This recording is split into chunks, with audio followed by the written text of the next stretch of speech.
kaburuji e demgal Pulaar e radio Juillet Sare. Musidɓe tedduɓe heten koɓe radio Juillet Sare on calminama to gonɗen no gonirɗon kala joni meftande men e kabaruji. Meftande men kabaruji jamma hande jaatanen koye dendi Amatoure kabaruji dowlaji dentuɗi e kabaruji international. Bandiraɓe sehlaɓe heɗotoɓe radio Juillet Sare jam hiire mon gonɗen joni ko minuit ɗo e Cincinnati. Oɗon orien toon taltanta toon to Dallas ɓe jarata ko 11h jamma. Habaruji moɗon e ɗemgal Pulaar hankiɗoɗen habaruji ɗi États-Unis toon to congrès hono kamɓe saɗiyankoɓe ene wayno ɓe garti toon hande to Washington artugol mabɓe toon to Washington noon ɓe garti ko taw goto mabɓe ne manki hono kanko Lindsey Graham cankiɗo ñande aset ɓino ɗo ene toon to Washington kamɓe saɗiyankoɓe ɗum noon ko républicain et démocrate kamɓe fof ɓe gari toon to congrès to ene wayno ko haalde haaluji makko kanko Lindsey Graham gueɗe ɗe ganduɗa ene ɓe gondi e makko kadi liggodiral ɓe mbadde makko ko wawi wonde foof toon to Caroline du Sud hono kanko gouverneur mo Caroline du Sud ene wayno toɗɗima hono banmi debbo kanko Lindsey Graham yo lomto place banum gorko ko ha woteji mbaɗa lewru novembre hitan ujunaji ɗi nogas jeegom tumnadi kadi ko yalti ummade toon to CNN e NPR hono kanko Donald Trump ene wayno ko kanko hoore makko mo jaaɓi oɗo bandiraɗo debbo banum debbo Lindsey Graham yo lomto place banum gorko tumnade hande habaruji ɗo hono kanko biyeteɗo Darlene Graham Norton ene wayno ko kanko hoore makko kanko jogor wontiri sénatrice ha lewru novembre hitan ujunaji ɗi nogas e jeegom ko anda tan ene wayno ko toon to Caroline du Sud ene wayno ko ñande sappo e lewru août nden ɓe puɗɗoto wadde élection ngaji primaire pour ƴewde holgono candidat à partir de novembre pour yaade woteji général noon ko lomtademo ɗon pour duuɓi jeegom ko wawi wonde fof kanko oɗo debbo andaka so e kanko hoore makko mo jogor wonde candidat kono noon kam ene wayno ko oɗo sa joni haqqillaji fof ne kucciti hono hawneke kanko gouverneur kanko hoore makko ma won candidat walla hawneke kanko Nancy Mace ma won candidat ko wawi wonde fof kanko Lindsey Graham ene wayno ko mayde makko ari ko ñande samedi jamma toon to Washington ɓe mbi kadi ko caggal ñaw daɓɓingu janggu kadi caɗele ɓerde ko wawi wonde fof ene wayno ko kanko Lindsey Graham kadi ko neɗɗo seydi Donald Trump no fewi wonno kadi ko neɗɗo jeenoɗo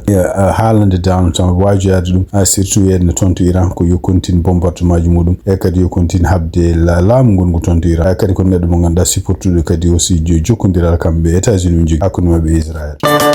Hande toon to Washington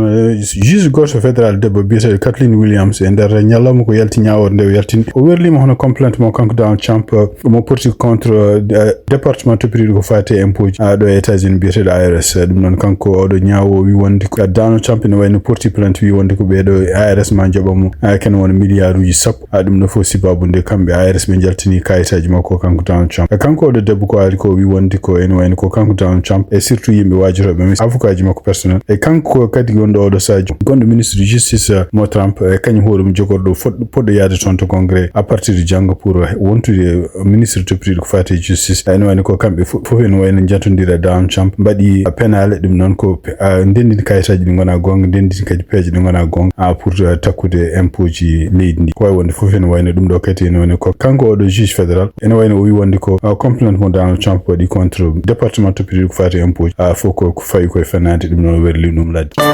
habaruji men États-Unis hande ɓeɗo ñaawoɓe ɗiɗi wonɓe toon to cour suprême hono kanko ñaawo conservateur biyeteɗo Amy Coney Barrett e kanko kadi ñaawo libéral biyeteɗo Elena Kagan ene wayno koɓe poti arde toon to congrès janggo ɗum noon gargol mabɓe toon ko toon to congrès ko haaldude ko congrès e surtout yen oɗo kalis mo ɓe cohli kalis budget mo ganduɗa kamɓe cour suprême ɓe cohli toon oɗon kalis noon wiide tumnade hande habaruji jaltuɗi ko haadi mabɓe yettade toon to congrès ene wayno ko kamɓe cour suprême ɓe namdi kewne abbo e milliard uji kene abbo e milliard uji sappo ɗum noon milliard uji sappo ɗi hen kalis ko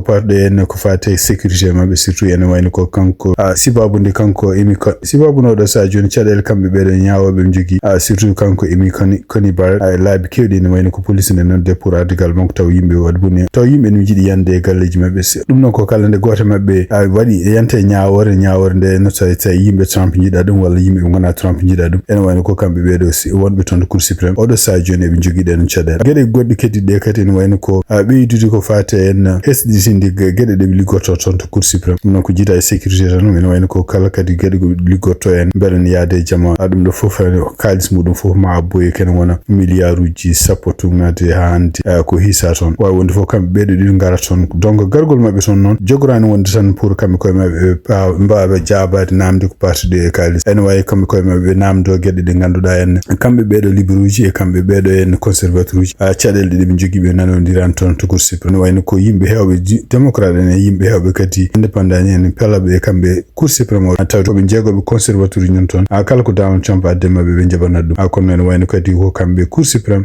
conservateur uji surtout kanko Amy Coney Barrett en wayno omo jeeya e yimɓe ɓe ganduɗa a wiyaɓe wonde ko ene wayno ko kamɓe ɓe gondaka pour parti ɓe mbaɗata koko sibabude no ɓe pamiri kuule ko wonde foof maɓe jaabu namde kewɗe ko patuɗe en jen koɓe pellete goto maɓɓe foof kamɓe conservateur uji e kamɓe libéral uji gueɗe ɗe ganduɗa ɓe mbaɗata pour dogande wonde démocrate en walla wonde républicain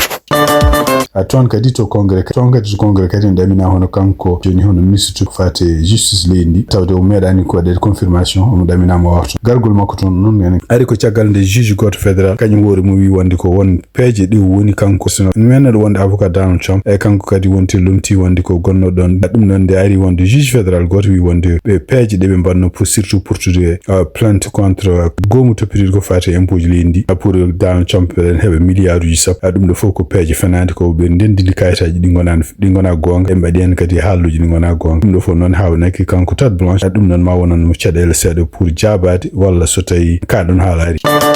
habaruji men États-Unis hande janggo talata juwata ko kamɓe France potata Espagne à 3h ɗum toon to Dallas donc ene wayni ko oɗon temps kadi wona ko 3h ɗum noon ordinaire ñande alarba hono kamɓe Argentine ɓe potta e Angleterre si potata kamɓe ɗen ko toon to Atlanta Georgia janggo so match so France et Espagne gasni ene wayni ma ande hen goto e ɗiɗo équipe aji kamɓe Espagne walla France hol maɓe jaho final ɓawo janggo ko nden ande te walla équipe aji ɗiɗi jahoji final hakkude pour oɗo coupe du monde hitande ujunnaji ɗiɗi nogas jeegom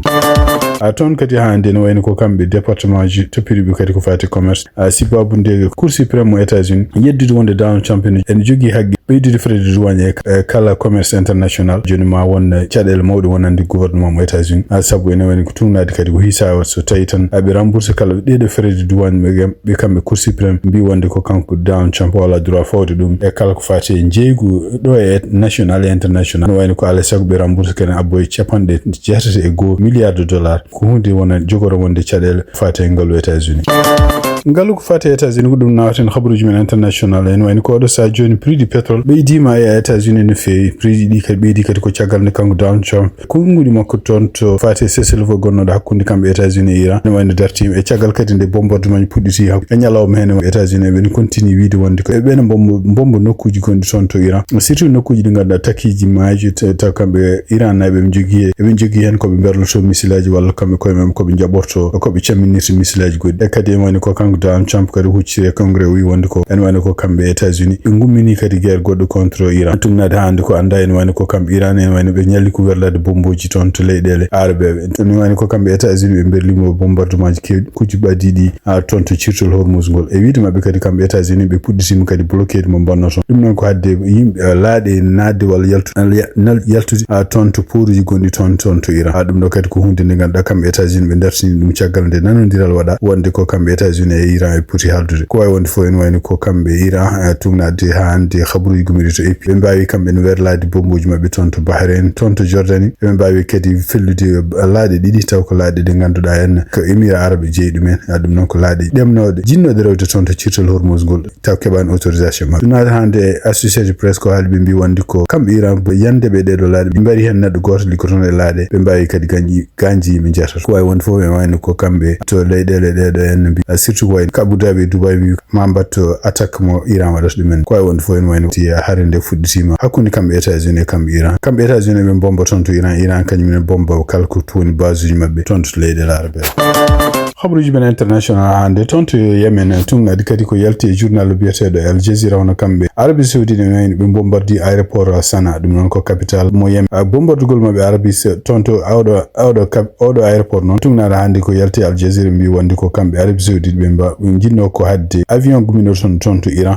jippade toon to oɗon aéroport ɗum noon e wayno ko oɗon aéroport kamɓe huuti hen toujours avion ngaji gummo Iran ene gara toon ɗum noon e wiide mabɓe kamɓe Arabie Saoudite ko ɗum ɗo fof ko violation parce que kambe Arab Saudi be mbadi kambe dum kulal wiide wonde ko hay avion goto fotani rewde juurade ton to Yemen dum non tawala tawbe dokandi autorisation kambe Arab Saudi ko deden kule ni wani ko kambe États-Unis do sa joni be paye Iran ko den kule kadi ni wani ko kambe Russie be paye ton to Ukraine awiye taw Arab Saudi ne jaawi be dum fanade ko wonde Arab Saudi habata ko yimbe huti en ko yimbe be ganda kambe Iran e be support dum ko wonde fo en wani ko kambe huti e nder kongudi jaltu ton bi wonde dum do ko tonyange e surtout yande nokuji de ganda en kambe civil en kutorto en bombardum no ko violation mawd kadi dum do ngedo tonyange be saki non ma joptare mum ar ko wonde fo dum do kadi ko ure wonde ton hakkunde kambe Arab Saudi e Yemen ha dido dubi fo dido dubi en wiya hen ni wonde ko kambe Arab Saudi be kada sibabunde cadel gonde ton yimbe sukabe hewbe mayi ton hegeji sibabunde dido hareji khabaruji men international tonto Senegal e man hagilaji fo nen kuciri odo sa joni tonto Senegal surtout tonto présidence dum non ko ciagal de yalti khabaruji wonde ko han kanko ancien président Macky Sall o mo jogorade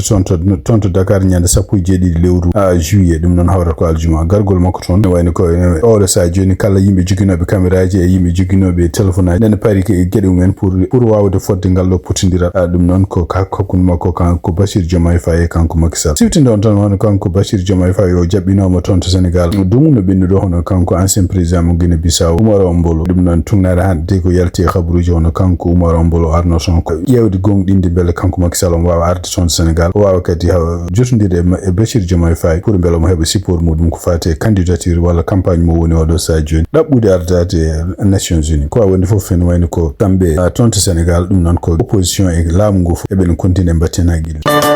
ton kadi to Senegal handi hono yani Ousmane Sonko halluji makko di yani won odo sa joni nen burti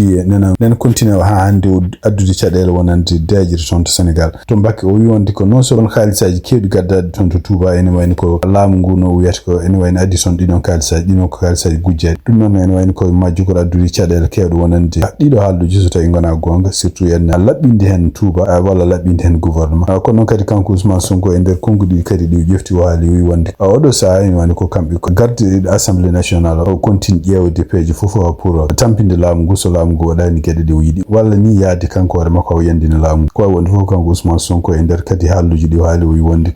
ko jaɓodirani peeje gonɗe gonaɗe oɗo sa joni hakkude kamɓe Sénégal e Fonds monétaire international e wiide makko kadi kanko Ousmane Sonko ɗum noon kadi ko haalluji sakkidi kadi ɗi o haalde e Al Jazeera o haali en kadi det caché mo haalanno adano siftinde on tan ko kanko Ousmane Sonko o artino e oɗon det caché caggal nde o seka wonde nattude woni premier ministre o wi wonde ɗiɗon ko haalluji ɗi o haalanno oɗon saha wonno koye kanko wonno koye opposition walla wonno o alanano ɗum humpi oɗo ñalawma kadi ene wayno ko nder entretien mo wadde Al Jazeera o haali kadi o wi wonde ko det caché no woodi tawde monétaire international gonɗini ɗum o haali hen kadi ko kanko Ousmane Sonko gueɗe patuɗe enne surtout ene wono kanko Bashir Diomaye omone ƴefta yimɓe hewɓe jeeyaɓe Pastef omo waɗa ɗumen DG ji walla mo waɗa ɗumen rokkuɗen poste uji oye ɗum ɗon noon ko ɓeɗon yimɓeɓe o ƴeftata ɓe kadi ko yimɓe ɓe ganduɗa enne o kanko Ousmane Sonko o hoolaki ɗum o haali en kadi o wi wonde ko yimɓe o ƴeftata ɓe ko yimɓe ɓe ganduɗa wujju walla ko yimɓe ɓe ganduɗa janfiɓe leydi Sénégal noon yimɓe jeeyaɓe Pastef kañumen gujjata kañumen mbaɗata ɗeɗon gueɗe ko way wonde fof mono continue haalde halluji ñaaɗɗi o huccinde ɗum e Bashir Diomaye Faye ala jaabol noon kanko Bashir Diomaye Faye jaltugol huno makko d'abord jaabade konngudi Ousmane Sonko ɗi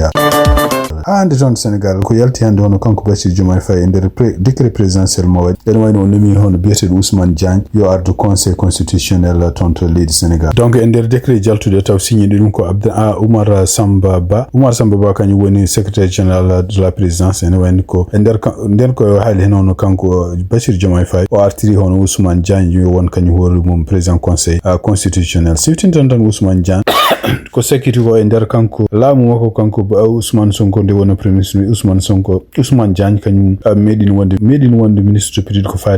ko fate justice leydi ndi kono ne wayno ko Zimbabwe kamɓe Pastef ɓe beltonoke liggey Ousmane Diagne wiide wonde ko ñaawani walla nangani yimɓe ɓe jiiɗi nangeɓe ɗum nana hande ko position haalata ene wayno ɓe ceeki Ousmane Diagne ɓe gartiri ɗon hono kanko Yassine Fall ko wawi wonde fof ene wayno oɗo sadio Ousmane Diagne artirede ɗum e liggey muɗum yo arde conseil constitutionnel ko hunde wonande kadi commentaire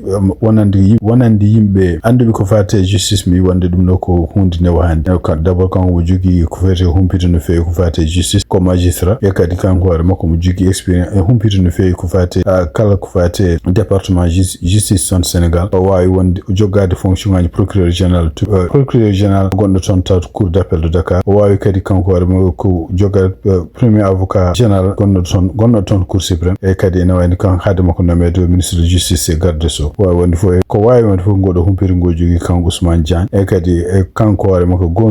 gongirantagal ngal o jogi hawnaki kadi mo wallu kamɓe conseil constitutionnel continue wadde liggi mo siftin ɗon toon kanko Ousmane Diagne ene wayno lomtoto toon ko neɗɗo gonɗo toon président cankiɗe hono kanko biyeteɗo Mamadou Badio Camara ɗum noon ne wayno ko kañum wonno président sanki juste ne kamɓe nde ɓe ƴefti laamu toon to Sénégal ko wawi hon ɗum ɗo ko décret présidentiel anda kadi oɗo décret présidentiel walla oɗo nomination hande taw ko haare kanko Bassirou Diomaye Faye kontidi jogade contre Ousmane Sonko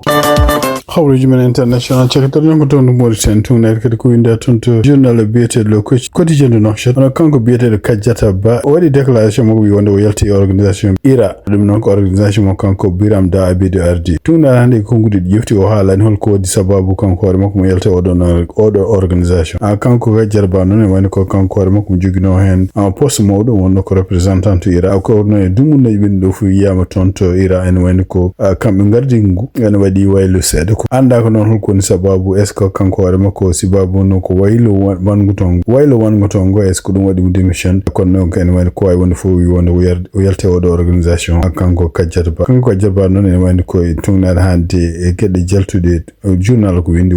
ɗiɗo duuɓi fof ene wayno liggey makko toon to IRA ko wonno ko wallude ɗum e activité ji muɗum politique ko wawi wonde fof ene wayno ko kamɓe IRA ɓe paada jaabol ma pour haalde holko woni sababu jaltugol kanko Kadiata Ba e kadi koye holko battande jogor wonde oɗo organisation tawde kanko hoore makko kanko Kadiata Ba neɗɗo gandaɗo toon to Mauritanie feewi pour tawde o yalte oɗo organisation musidɓe tedduɓe ten ko ɓeɗa josar ko ɗo tongi meftane men e jamma hannde o en ñaguima joom jaam mo jaam woni jungo mum nde waɗante en jaam